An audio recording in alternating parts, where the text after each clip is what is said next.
So whatever you're giving your attention to, because of law of attraction's response to your vibrational output, it's gaining momentum. So a really good thing to ask yourself is, what's gaining the most momentum in my experience? The new idea of what I want, or the now awareness of what already is? Am I keeping myself from moving forward because of my attention to what is? Yes. Am I keeping myself from moving forward because of my attention to what is? Yes. Well, Abraham, am I keeping myself from moving forward because of my attention to what is? Can't you hear us? Yes, yes, yes, yes, yes. What is often is a wonderful thing to focus upon, because sometimes you want a continuation of some of what is, but sometimes you don't want a continuation of some of what is. So you want to be a selective sifter. And so then you say, yes, I'll do that soon. I'll do that soon. And we want to help you to give yourself the benefit of the doubt here. Give yourself a break, because you can't all of a sudden begin believing or thinking so differently than what you have been because of momentum. And so sometimes you have a momentum of beliefs. Sometimes you say, it's like my thoughts are thinking me rather than I am thinking my thoughts. And we say, well, you're always doing the thinking, but law of attraction plays a big factor in the thoughts that you are currently thinking. So today, I want to talk with you about anything that matters to you, but we want to help you to get a handle on what your point of attraction is. And we want to show you some easier ways to adjust the vibrational output that you've got going on. Begin to let some of those beliefs that aren't serving you go dormant by your lack of attention to them. But you can't all of a sudden let something go dormant that has momentum going. That's like saying, okay, I'm going to push my car, and right before it crashes into the bay below, I'm going to stop it. And we say, probably not in a comfortable way. And we want you to know that you can change your beliefs in comfortable ways. It doesn't have to be a hard thing. Someone said to us the other day, how do you get rid of doubt? And we said, before you get it. Well, how annoying is that? If I've already got it, then it's too late for me. What we wanted to make this person understand is that what you've got going on right now will peter out if you do not continue to give more attention to it. Really, it will. This universe is based upon attraction, and when you are thinking about something, law of attraction is responding to the active vibration here and now. So if the active vibration here and now is different than it was before, then your point of attraction is shifted and you're going to receive different things. How is it that you conjure something in your mind, practice it a little bit, and then it begins manifesting in your experience? Everything that you are living is a literal translation of the vibration that you've been practicing. But when you're not doing it on purpose, when you're not doing it deliberately, when you're not paying attention to the guidance system within you, and you're not deliberately molding your thought with awareness of what the new molding feels like, then you have a tendency as humans, we love you so much, to observe outcomes, to observe conditions, and then to spend most of your time evaluating the conditions, vibrating all over the place because of them. So you have very little control of your own output because you're so, we love you so much, nosy. You have so much attention about so many things that you then activate in your vibration that doesn't serve you. And the primary reason that you're willing to do that is because, did we tell you we love you? You're willing to put up with not feeling good. You're willing to endure negative emotion. You're willing to say, guidance system, I know you're trying to help me do what's better for me, but I'm strong and brave. And I can endure the discord that I'm feeling as I focus in opposition to what I want, to all that I've become, and to who I really am.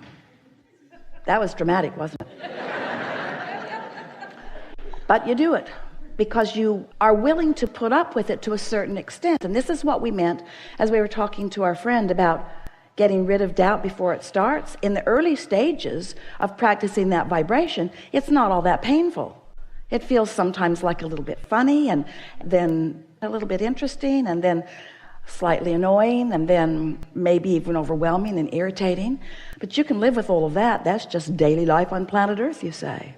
And we say, but it doesn't have to be. And if you let the momentum of it move from those slight irritations, and you don't do something about changing the focus of your thoughts, it's going to get bigger. And before you know it, you've got some full-blown car barreling down the hill, and you're at the bottom of the hill trying to stop the momentum, and you're saying, this is hard. This is too hard. Life is hard, and it's not my fault.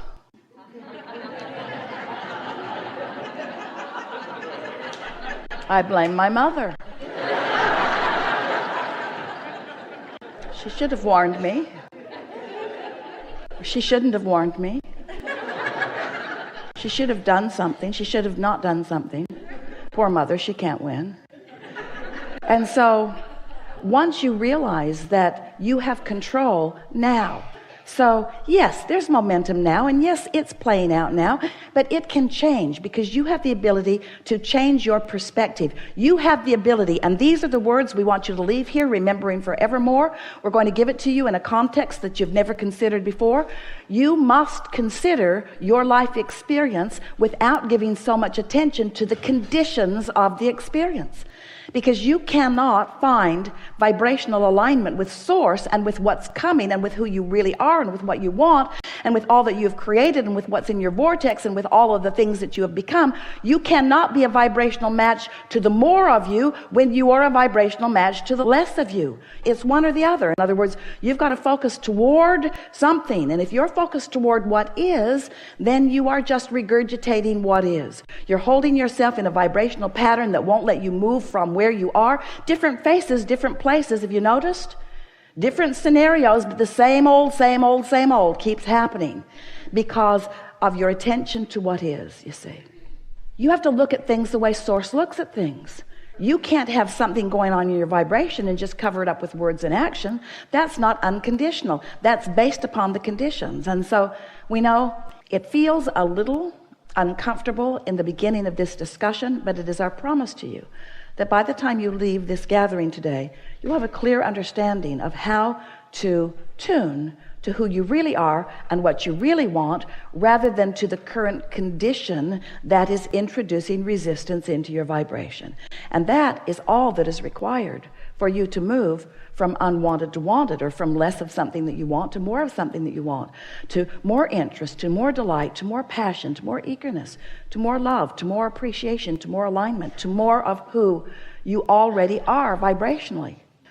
The energy that creates worlds, imagine that, the energy that creates worlds, the vibrational equivalent to your desires, keeping the light on, keeping the vibration steady, so that anytime you get in the vicinity or away from the vicinity, you'll know where you are in relationship to it. Helps you to zero in on who you really are and what you really want, to become the fullness of all that you are. So your work really is the step 3 part of this 3-step process. Now step 4 process, but the step 3 process we talked about for so many years. Ask, source answers, and then you must find a way to become a vibrational match to what you're asking for. In other words, you can't want something and doubt it and get it. You can't want something and be mad that you don't have it and get it. You can't want something and be impatient about it. The flight attendant said, "Thank you for your patience." And Esther said, "You're confused about who." You must be talking about the previous flight, because no patience happening here. You can tell by the way you feel whether you are in alignment or whether you are not. We're going to help you to find some ways, if you want them, to line up easily with who you are and what you want. In some ways, some of the things that we will suggest today, you will stubbornly protest against a little bit, because it's just going to seem too simple. And some of the things that we're going to say to you and promises that we're going to make to you, you may even doubt a little bit, because they're just words that sort of kind of make sense, and maybe you feel resonance with them, but you haven't had the manifestational evidence in your life yet about it. But we know that with just a little bit of listening and a little bit of resonating and a little bit of awareness and then a little bit of focusing, that you will find manifestational evidence about everything that we talk about here today. You're going to know precisely how your thoughts become the reality that you are living, so that not only you are aware of it, but others who are observing you as well. So as we've been talking to you about launching these rockets of desires, we also wrote a book about where they go. We called it The Vortex. It's this vibrational reality. It's this vibrational reality that you cannot yet see or hear or smell or taste or touch. You can feel it emotionally. Well, that's just annoying to people. We spend a lot of time trying to talk you into getting into the vortex where everything you want is. And you were very nice to us. No one ever got up and left the room. Well, just that one guy. But you were interested about the vortex, but you began saying things like, okay, so my fortune's in the vortex, Abraham. I want it to come out of the vortex and into my bank. Because it's nice knowing that I've created realities that I can't see yet, or that others can't see, but really, how long can this go on? How long do you think you can keep me hopeful about things that aren't tangible? And we say, it was never your intention to come and live without the tangibility. You are in a time-space reality where you can measure your existence through your manifestations. We just want you to understand that if you've got a vibration going on that is keeping you from being a vibrational match to what you want, the manifestation that you want cannot come. And you wouldn't want it to. You wouldn't want it to. So then we began talking to you about, so here's all of this vibrational reality, and you're going, yeah, we accept it, get on with it. How do I get it into my reality where I can see it, where others can see it? And so we began talking about your point of attraction. For a while we called it a grid. It's your point of attraction. It's like the framework of who you are, looking for different ways to help you feel the reality of your point of attraction. Your point of attraction, where you stand. And mostly it's about how you feel right now. How do you feel right now? What's your mood? What is the mood that is swirling around you? Because your mood is the best indicator that you have to let you know what the vibrational atmosphere is that you've got going on. And your vibrational atmosphere matters because it is your point of attraction. How you feel, your mood, the thoughts you're thinking, the beliefs you hold, what's going on, the conversations you have, how you move in the world, how you feel in the world, what you're doing now. Right now, you have a relationship with your vortex. Right now, you have a relationship with your vibrational reality. And the question that we want you to ask yourself is the relationship that you have with something that's in your vibrational reality, in your vortex, is the relationship you have one of holding it away? And you can tell by the way you feel whether you are holding it away or whether you are allowing it in. You can also tell by whether it's coming in or not. We're not asking you to just hold yourself in this emotional state of being and just take our word for it. What we're saying to you is take our word for it, hold yourself in the emotional state of being, and watch the evidence move from your vibrational reality into your reality, until before long you will have such confidence in your ability to manifest anything that you desire, because you will have discovered what kinds of things you've been doing that have been preventing the things that you want from coming easily. And we can tell you in a very succinct, nutshell kind of a sentence what it mostly is.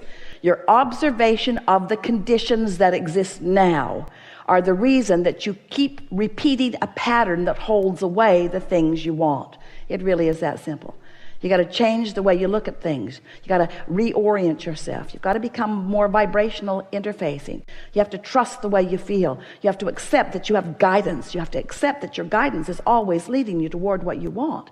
And you have to be aware of when you're moving toward what you want and when you're not moving toward what you want. And you have to accept that the emotions that you hold are the indicator of whether you're moving closer or further. You can just tell. You'll get so good at this that you'll be in the middle of a conversation and you'll stop talking right in the middle of it, because you'll realize that you're moving away from what you want rather than toward what you want. So often, in your quest to make someone else understand what you mean, who's in a different vibrational frequency and is not hearing what you mean, in your attempt to get them to hear what you mean, you are responding to the condition of them not hearing So you are basing what you are saying based upon what they are not hearing, and then you join them in their frequency rather than maintaining yours, and then instead of them hearing what you mean, you hear what they mean, and nothing changes. Oh, you got that, didn't you?